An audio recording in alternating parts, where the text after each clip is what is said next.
Hi everyone, welcome to my channel Different Speaks.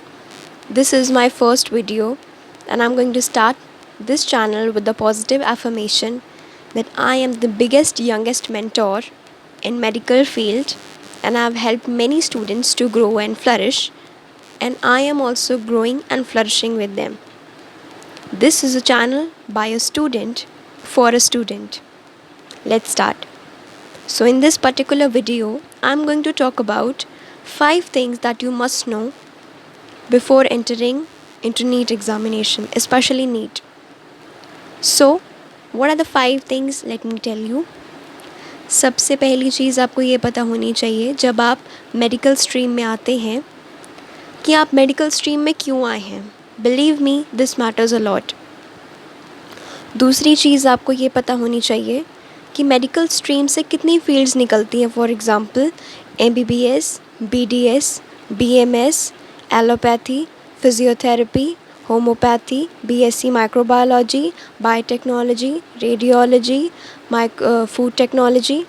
So these are the particular fields that are in the medical stream and through NEET you can get the doctorate degrees. तो आपको पता होना चाहिए कि आपका interest कहाँ है.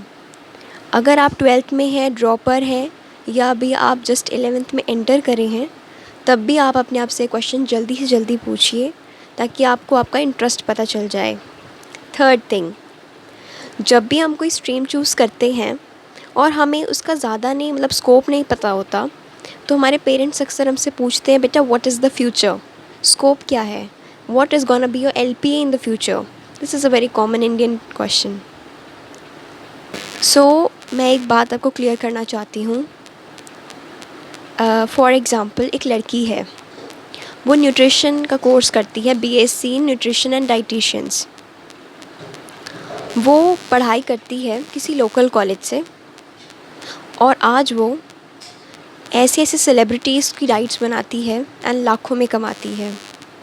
दूसरी तरफ एक और डाइटिशियन है जो आज एक लोकल कॉलेज में प्रोफेसर बनी हुई है. उसे सैलरी तो ठीक मिलती है, she is independent women, but आप देखिए दोनों में डिफरेंस कितना है. सो मैं यही बोलना चाहूँगी, कितना LPA होगा आपका ये आप ही डिसाइड करते हैं. गूगल AI हमें सिर्फ यही बता सकता है कि इसका कितना मार्जिन स्कोप है, बट बिलीव मी, इसे अप एंड डाउन करना आपकी अपने हाथ में होता है. आई नो स्कोप मैटर करता है. जब हम किसी नई फील्ड में आते हैं तो हमें एक श्योरिटी चाहिए होती है, बट आई थिंक वो श्योरिटी अब आप अपने आप में ढूंढें तो ज़्यादा अच्छा होगा. चौथी चीज़, कभी भी किसी MBBS स्टूडेंट की रील्स, वीडियोस, व्लॉग्स देखकर MBBS करने के लिए प्रेरित मत हो. ये सबसे बड़ा ट्रैप है. MBBS स्टूडेंट्स खुद कंटेंट क्रिएटर बनना चाहते हैं फुल टाइम. मैंने कुछ नोटिस किया है, मैं किसी को पॉइंट आउट नहीं कर रही हूँ, बट ये ट्रेंड नोटिस किया है कि जितने भी MBBS स्टूडेंट्स जिनको हम देखते हैं रील्स बनाते हुए, कंटेंट क्रिएट करते हुए, वो कंटेंट क्रिएट तो करते हैं बट उनका एक ज़्यादा साइड कंटेंट क्रिएशन की तरफ जाता है. और फिर जब उनका MBBS डिग्री कंप्लीट हो जाती है तो वो कंटेंट क्रिएशन को ज़्यादा टाइम देते हैं, यानी कि कोई एजुकेशन इंडस्ट्री शुरू कर लेते हैं, उसे अपना नाम दे देते हैं क्योंकि उससे पहले से ही बहुत बच्चे कनेक्टेड होते हैं, या फिर फुल टाइम कंटेंट क्रिएटर बन जाते हैं. सो ये उनकी चॉइस है. आप उनको देख के अपनी चीज़ें मत देखिए.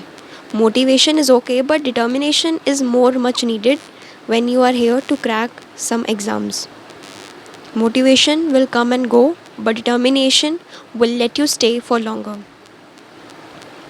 मैं भी इसी ट्रैप्स में फंसती थी, पर सच बताऊँ मोटिवेशन लीजिए पर एक माइंडसेट बन जाता है कि हम भी ऐसी लाइफ जिएंगे, जो कि सबकी रियलिटी नहीं होता. Maybe your MBBS life would be different and those who are living might be different. So I think this is gonna help you a bit. और पांचवी चीज़, अगर आप NEET क्रैक करते हो, अगर तो आपका यही एम है कि मुझे तो डॉक्टर ही बनना है, तो फिर आपको नंबर ऑफ़ ड्रॉप से नहीं घबराना. अगर आपने सोच ही लिया है कि आपको डॉक्टर ही बनना है और इंडिया में रह के गवर्नमेंट कॉलेज ही लेना है, तो फिर आप इस बात के लिए सोचना छोड़िए कि कितने ड्रॉप्स लगेंगे। आप बस ये देखिए कितनी मेहनत लगेगी। हर साल मेहनत कीजिए। नंबर ऑफ़ ड्रॉप्स आपको डिफ़ाइन नहीं करने चाहिए। आपका सपना आपको डिफ़ाइन करना चाहिए। बट अगर आप एक ऐसे बच्चे हैं जो प्लान बी लेके चलना चाहता है फॉर अ सेफ फ्यूचर, तो मैं ये बोलूँगी, जब आप ये फर्स्ट, सेकंड, थर्ड स्टेप्स तक कर लेंगे ना, अगर आपने ये 3 स्टेप्स भी फॉलो कर लिए, आप आराम से जो चाहेंगे वो क्रैक कर सकते हैं, क्योंकि आपके पास क्लैरिटी है। और most of the NEET students यही लैक करते हैं। मेरे साथ भी यही हुआ था। I wasn't aware what I am preparing. I was just खींच रही थी, बस उसको सर्वाइव कर रही थी। स्कूल में फ़ेल भी नहीं होना था और वहाँ पे भी ठीक ठीक परफॉर्म करना था।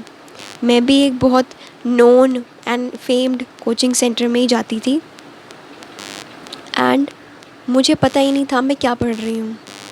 ऑल्दो स्कूल में मेरा अच्छा परफॉर्मेंस था, बट वहाँ का जब वो थोड़ा एक्स्ट्रा पढ़ाते थे मुझे वो बोझ लगता था। पता ही नहीं था ना उस मटेरियल का यूज़ क्या है। बोर्ड्स आए तो मुझे ये लगा कि बोर्ड्स में अच्छे नंबर लाने हैं, ले भी आई। पर अब ऐसा लगता है कि लाइफ में क्लैरिटी ज़रूरी है।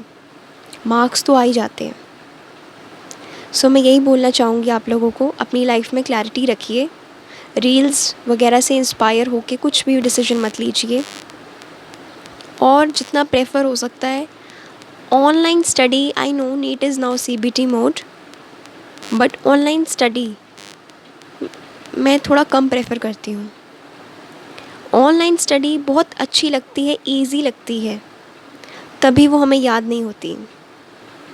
मैं इसके बारे में अलग से डिटेल वीडियो लाऊंगी। आपको कोई भी प्रॉब्लम है, कुछ भी पूछना है, आप कमेंट सेक्शन में अपने व्यूज़, अपने क्वेश्चंस डाल सकते हैं। ये चैनल आपके लिए ही बना है एंड मेरा कंटेंट आपके क्वेश्चंस का आंसर करना ही है। So please show some love, comments में अपने क्वेश्चन पूछिए। Thank you so much. अगर आपको ये वीडियो अच्छी लगी हो तो मुझे सब्सक्राइब कीजिएगा। Thank you. Have a nice day.